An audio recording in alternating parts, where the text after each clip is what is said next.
en la pantalla que están viendo ahora, voy a comentar mis apreciaciones respecto a algunas preguntas, ¿ya? Y después, ¿en qué estamos trabajando como Petroperú? Y hay una pregunta que muchos hacen y es, ¿se debió haber invertido en Talara? Y acá, como siempre, hay algunos que piensan que sí, otros que piensan que no.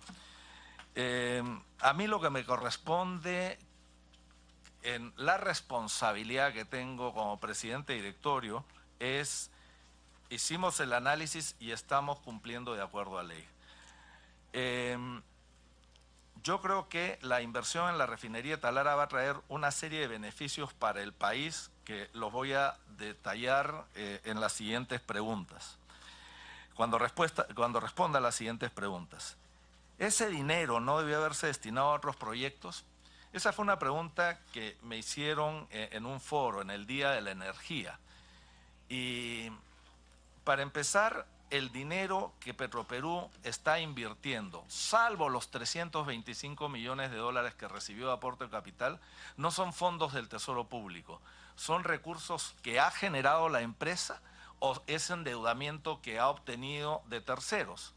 Queda claro que si Petroperú entrase en un problema económico, el gobierno seguramente saldrá a respaldarlo. Pero no es que sea un dinero que por haber ido a Petroperú no esté yendo a otro lugar, a excepción de los 325. La siguiente pregunta que muchos me hacen es si Petroperú va a poder pagar sus obligaciones financieras. Y acá hagamos números muy sencillos. Una de las preguntas que me decían, ¿cuál es la tasa interna de retorno? ¿Cuál es el valor presente neto? Yo creo que la mejor forma de ver esto es, ¿vamos a poder pagar nuestras deudas o no? Y voy a señalar las siguientes cifras. En el año 2016 y 2017, Petroperú ha tenido una generación de fondos, y el término que se utiliza por sus siglas en inglés es el EBITDA, que es la utilidad antes de gastos financieros e impuesto a la renta, de alrededor de entre 300 y 350 millones de dólares. En un escenario en donde hemos tenido que importar parcialmente combustibles y esta importación tiene márgenes menores respecto a lo que nosotros podemos producir en nuestras propias refinerías con margen mayor. Y en una empresa en un proceso de cambio. Esta generación de fondos, vale la pena señalarlo, la estoy ajustando respecto a eventos extraordinarios como pueden ser los gastos que hemos tenido que incurrir para la remediación por los derrames. Entonces, esos 325 millones es lo que Petroperú genera con sus refinerías antiguas de baja eficiencia y adicionalmente a ello con combustible importado de bajo margen. ¿Cuál va a ser nuestra demanda de pagos cuando Talara empiece a operar y cuando tengamos que servir la deuda? Nosotros vamos a tener como deuda por Talara 3.900, 4.000 millones de dólares. Asumamos una tasa de 5%, van a ser 200 millones de dólares. Adicionalmente a ello, vamos a tener que amortizar el 10% de los 1.300 millones de dólares que vamos a obtener del crédito sindicado con garantía de cese. 200 más 130, estamos hablando 330. Asumamos 100 millones de dólares más de CAPEX. Ojo, refinería nueva. ¿Ya? Pero asumamos 100, 430. Entonces la pregunta es, si con un EBITDA vigente entre 300 y 350, nosotros vamos a poder atender 450, 430. Y la respuesta es sí. Nosotros deberíamos estar llegando a niveles de 700 millones de dólares de generación de fondos para atender nuestras obligaciones. ¿Qué beneficios generará la nueva refinería? Bueno, vamos a tener obviamente un combustible de primer nivel, calidad Euro 6. Acá no existe el riesgo de mercado, dado que la refinería tiene una capacidad de 95.000 barriles y el mercado hoy es de 245.000 barriles diarios. Nosotros tenemos el 50% del mercado de combustibles. No, esa refinería la vamos a usar full. Luego, también, en lugar de importar combustibles, cuando la refinería esté operando, vamos comprando crudo local, dejar de enviar divisas fuera del país. Eso va a ser una cantidad importante. Obviamente hay todos los beneficios de generación de trabajo y siempre va a generar sinergias con el oleoducto.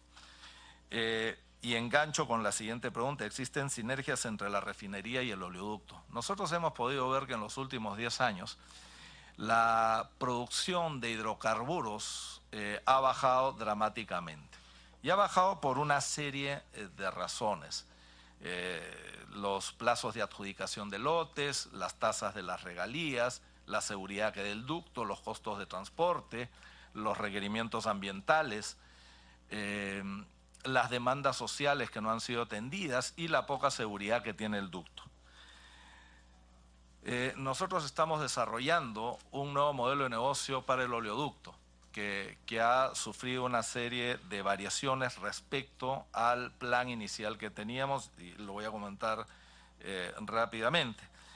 Pero a donde voy es, por cada dólar que nosotros nos ahorremos trayendo crudo de la Amazonía hacia Bayobar y luego a Talara, estamos hablando de un beneficio para la empresa de 35 millones de dólares al año.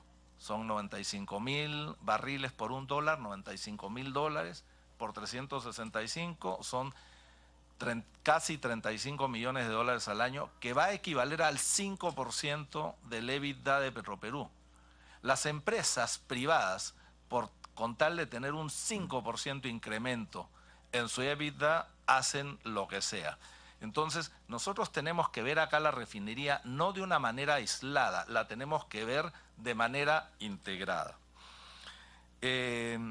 Respecto al oleoducto, nosotros lo que vamos a hacer es contratar, estamos viendo para contratar a una empresa de ingeniería para que haga el diseño, y luego de ello vamos a hacer un concurso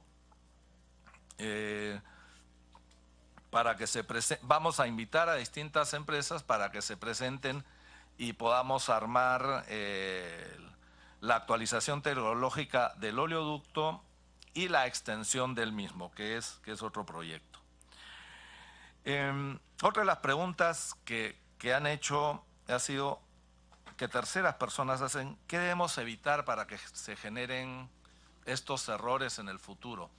Yo creo que es importante el tema de transparencia, ¿no? Y yo creo que acá hubo un problema de comunicación y es importante tener claridad de qué tamaño es la inversión, así sea esta tercerizada, y también incorporar lo que son gastos financieros de la etapa preoperativa, porque el gasto financiero es accesorio a lo principal y forma parte del todo. Si una empresa no tiene el dinero para bancar la inversión, debe considerar ese gasto financiero. ¿De qué manera? Otra de las preguntas que me han hecho es: ¿de qué manera se debe beneficiar Talara con el proyecto? Nosotros hemos sido bastante cuidadosos en tratar de informar nuestros compromisos, porque no sabíamos el monto en el que iba a terminar esta inversión en Talara.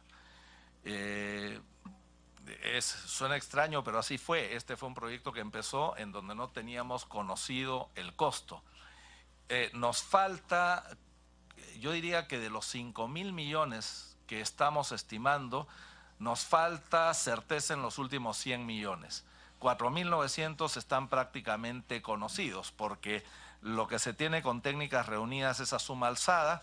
De igual forma, lo que se tiene con Cobra y Sinohidro, los gastos financieros, las tasas ya se pactaron. Hay que asegurar esta de 4.1% del crédito con garantía de cese, y casi todo ya está cerrado. Nos falta una última parte.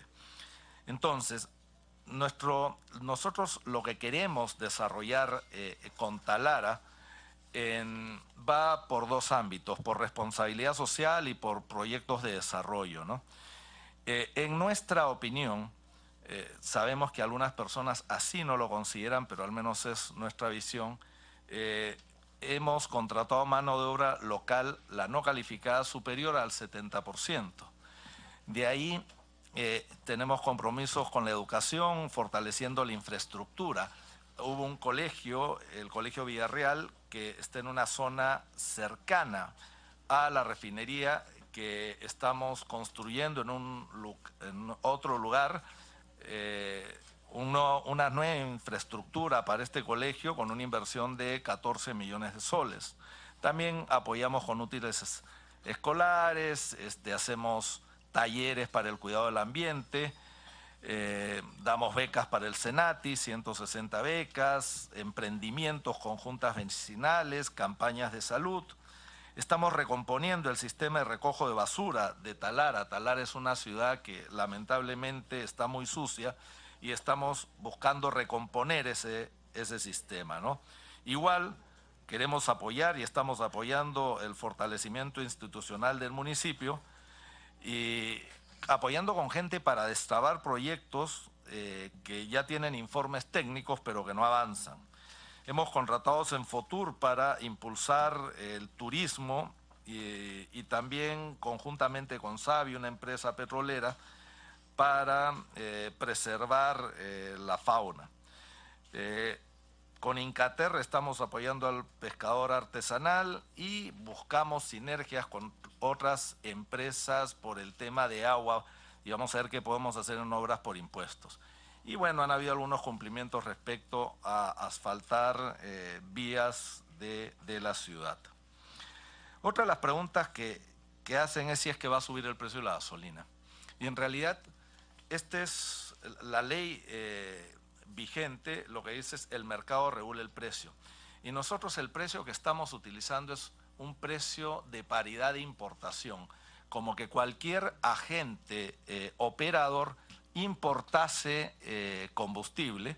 Hoy lo que Ocinermin publica no es precio de importación, sino es costo de paridad de importación. O sea, cuánto es lo que cuesta poner acá y la diferencia entre lo que Perú pone como margen adicional es la ganancia que tiene la empresa, en adición a que Ocinermin señala escenarios perfectos de importación. No considera cierre de puertos, no considera una serie de problemas que sí suceden en la vida real. Nosotros consideramos que haya o no haya refinería, nosotros tenemos que asegurar un precio razonable en el mercado. Y el hecho de que nosotros vayamos a tener una refinería en 3 años, no significa que las ineficiencias vayan a ser cargadas en el precio. Eso de ninguna manera. Para concluir, ¿a dónde estamos apuntando nosotros? Nosotros en 3, 4 años vamos a tener lo siguiente. Primero, en 3 años, una refinería de última generación, con capacidad de 95.000 barriles para producir combustible Euro 6. Deberíamos tener un oleoducto extendido y actualizado tecnológicamente.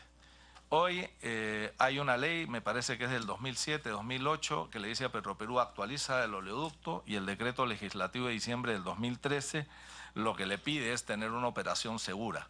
El oleoducto, como está hoy en sus 1.106 kilómetros, la actualización tecnológica no nos va a generar un barril más. La forma de generar un nuevo modelo de negocio es extendiendo el oleoducto, y eso significa extendiéndolo desde el lote 192 o desde la estación de Andoas hasta el lote 67 donde está Perenco, luego desde el lote 64 donde está Geopark con Petroperú, conectándolo con el ramal norte, y la idea es utilizar el crudo liviano que se obtiene en ese lote para diluir el crudo pesado del lote 192 y del lote 67. Vamos a tener que trazar un ducto paralelo en el ramal norte hasta llegar al 192 y después hasta el lote 67. Ideal también dentro del análisis sería poder hacer un ducto que vaya desde Bayóvar hasta Talara. Creemos que eso lo que nos podría dar son 100.000 barriles diarios de producción, entre lo que obtendríamos del lote 67 con Perenco, del lote 192 y del lote 64, más el residual que va de la refinería de Iquitos hacia Talara para ser procesado. Y creemos que de esa forma se haría viable el proyecto. Nosotros hemos venido evaluando la mejor estructura para la extensión y actualización tecnológica del oleoducto. Habíamos suscrito una carta de intención con Techint y para hacer este desarrollo como una asociación en participación y luego hacer un concurso cuando presentase ellos los números, pero las partes hemos acordado dejar sin efecto esa carta de intención, y Petroperú lo que va a hacer es contratar la ingeniería de la extensión de ese lote, de ese ducto y de su actualización tecnológica, y una vez que tengamos el diseño de ingeniería de la extensión del ducto y su actualización, haremos un concurso invitando a determinadas empresas y que gane el que mejor condiciones ofrezca. También trabajamos por tener la explotación petrolera en los lotes 64 y 192. En el lote 64 tenemos ya 25% con una opción para llegar hasta 50% en sociedad con Geopark. Y el lote 192, como manifesté semanas atrás, Perupetro ya calificó a Petroperú para el 100% de este lote.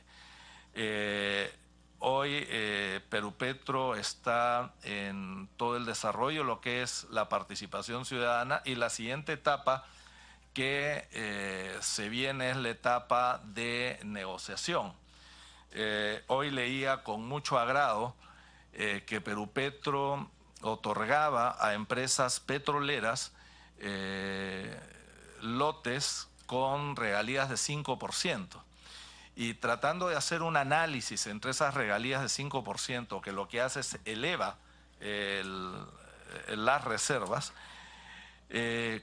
cuando uno explora en un lote, pone una tasa baja porque hay un riesgo muy grande respecto a si encontrará o no encontrará petróleo ahí. La teoría dice que las tasas pueden ser más altas cuando ya es un lote en producción.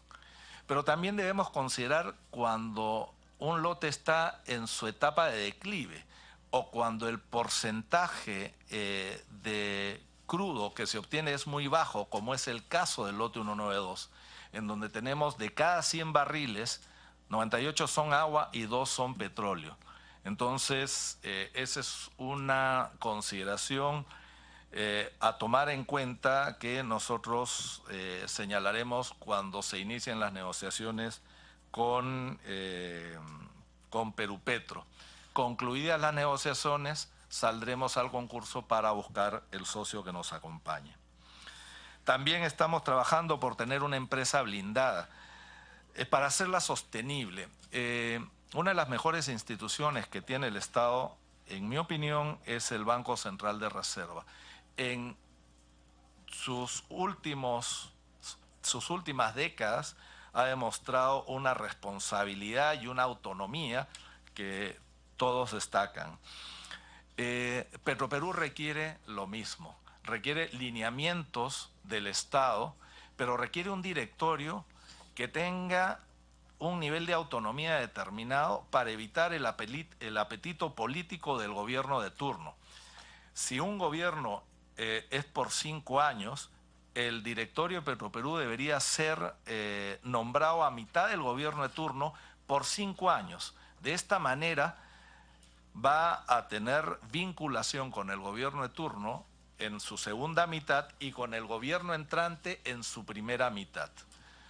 Tener directores que la mitad sean elegidos por entes de la sociedad civil y la otra mitad por entes del Estado. Establecer cuáles son los lineamientos y darle la autonomía para poder operar. De esa manera se va a tener un directorio, una empresa blindada, buscando su desarrollo y su sostenibilidad en el tiempo. Y finalmente, Recordemos que la ley permite emitir el mismo número de acciones menos una para que el Estado mantenga el control en Petroperú, de manera de que sea una empresa con acceso a accionistas minoritarios.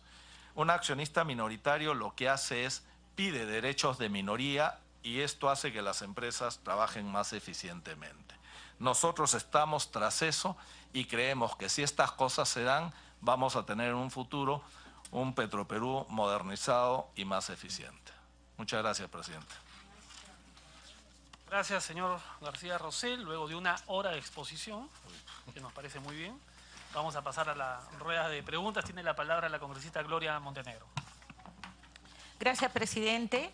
Un cordial saludo y bienvenida a nuestros invitados. Quisiera hablarles desde la posición de la gente común, del ciudadano de a pie. El ciudadano de a pie que ve que baja el precio del petróleo, pero los combustibles bajan por centavos y después de mucho tiempo. Entonces, si bien Ocinermin o quien fija el precio desde la paridad de la importación, ¿qué hacemos para que cuando baja el petróleo en términos internacionales, esa disminución del precio llegue a todos los taxistas del Perú? Esa es una pregunta. Por otro lado, igual el ciudadano de a pie ve que un proyecto pasa de 1.330 millones a 5.400 millones, más de 300% de incremento. ¿Cómo comunican ustedes al ciudadano que esa no es plata en 100% del Estado, que es plata que va a ser producto del endeudamiento y solo un porcentaje del Estado?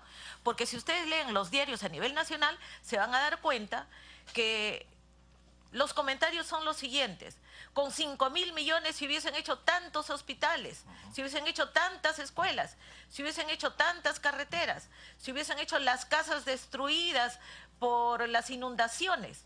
Entonces, estamos hablando de comunicación. El ciudadano tiene que conocer cómo es que este proyecto va a ser financiado, en cuánto tiempo, cómo va a rendir, cómo va a ser pagado. Y tienen que encontrar términos sociales. ¿Por qué? Porque la inestabilidad, la duda, todo esto se suma a este periodo que estamos viviendo en el país, donde lamentablemente todo se ve a través de la corrupción. La otra pregunta que quisiera hacerles es: ¿cuál es la razón por la que Petroperú contrató a la empresa Techip en mayo del 2014 para que valide nuevas cifras del proyecto, habiendo sido esta empresa socia y haber compartido trabajos en la otra planta con técnicas reunidas? Otra cosa que me preocupa es que, tal como se ha verificado hasta la fecha, existe variación de montos totales del proyecto. Si la misma Contraloría recomendó tener una cifra cerrada sobre el costo final antes de emitir los 2.000 millones en bonos en el 2017 y 1.000 millones en el 2019, ¿por qué no se ha seguido esta recomendación? Si ya se conoce con certeza las cifras finales. Y finalmente, siendo un componente importante y con importe alto, 830 millones de dólares, ¿por qué no se pudo contratar la tercerización de los servicios auxiliares? Ahora, esta falta, este no haber contratado, tiene un costo, pero también tiene responsables. ¿Cómo hacemos para transparentar toda esta información y llegar con datos coherentes hacia nuestra población? Gracias, señor presidente. Señor García Rosell, ¿tiene algo que decir? Ok, sí. Con relación al precio de los combustibles, vamos al tema conceptual y vamos a lo que está sucediendo en este momento. Cuando uno tiene un producto como el combustible, que tiene volatilidades que se generan principalmente por dos variables: precio internacional en el Golfo de Estados Unidos, lo que se le llama el marcador internacional. Y eso es un mercado que obviamente nosotros no lo controlamos. Y eso varía. Cuando el proyecto empezó, estábamos hablando... hay una correlación entre el precio del petróleo y el de los combustibles. siempre se mueven de manera paralela. Pueden tener variaciones de corto plazo, de días, pero en el largo plazo son paralelas. Crudo y combustible se van moviendo de esta forma. Entonces, recordemos que cuando se inició la refinería, cuando se aprobó y se inició, el precio del crudo estaba en $104. ¿Ya? Y en septiembre del 2016, cuando entramos, estábamos hablando que estaba en cerca de los $50. Entonces, hay mucha volatilidad. Y la otra volatilidad que impacta es la moneda en que se transa, es el tipo de cambio. Entonces, cuando un producto tiene volatilidad, lo que generalmente hacen las empresas es, si uno tiene inventario que compró a un valor caro y el precio está cayendo, uno demora la reducción del precio porque si lo vende al precio nuevo va a generar una pérdida. Eso es una práctica de defensa de los inventarios, ¿ya? Del valor de los inventarios. El otro caso es cuando el precio sube. ¿Ya? Cuando el precio sube uno dice, oye, pero yo tengo inventario barato, ¿por qué no sigo vendiendo a ese costo que adquirí?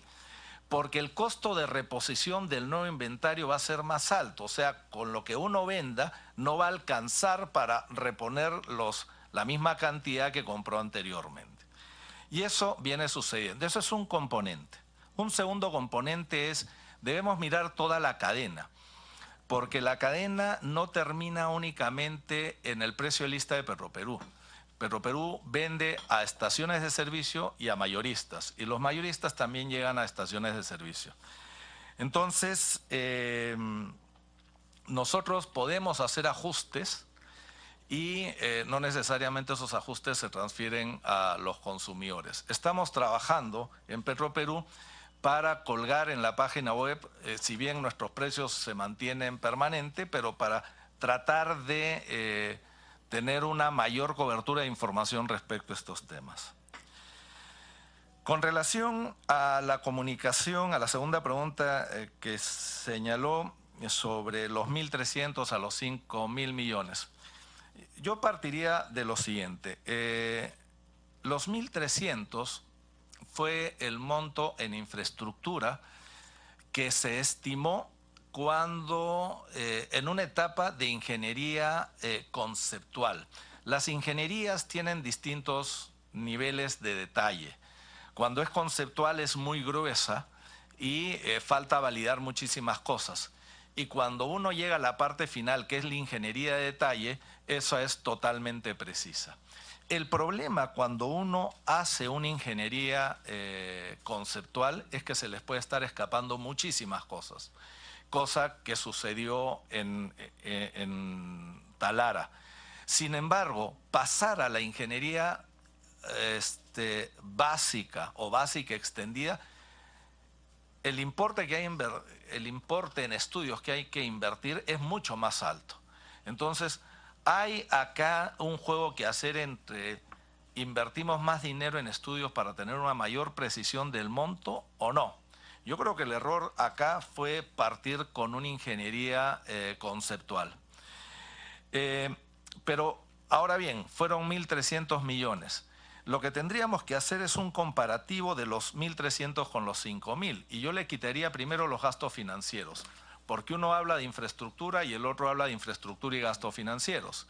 Le quitaría esos 700 millones que señalé. El segundo elemento a considerar es, yo le quitaría también lo que corresponde al diferimiento del plazo. O sea, esta fue una refinería que debió haberse hecho en 5 años y va a terminar haciéndose en 6 años y medio. Entonces, ahí hay un segundo componente. Un tercer componente para hacer esta reconciliación de cuentas sería quitarle lo que es Euro 6, porque los 1.300 millones era para hacer Euro 4. Entonces, cuando hacemos una comparación de 1.300 con 5.000... ¿Le pido una interrupción? Sí, por favor. Congresista Montenegro. Como esto se graba para el público que ve el canal, explíquenos la diferencia entre un Euro 6 y un Euro 4, por favor. Ok, los combustibles lo que tienen son distintos componentes y uno de ellos es el azufre. El azufre es nocivo para la salud y en el mundo los países, en función a los niveles de refinación que tienen o combustibles que importan,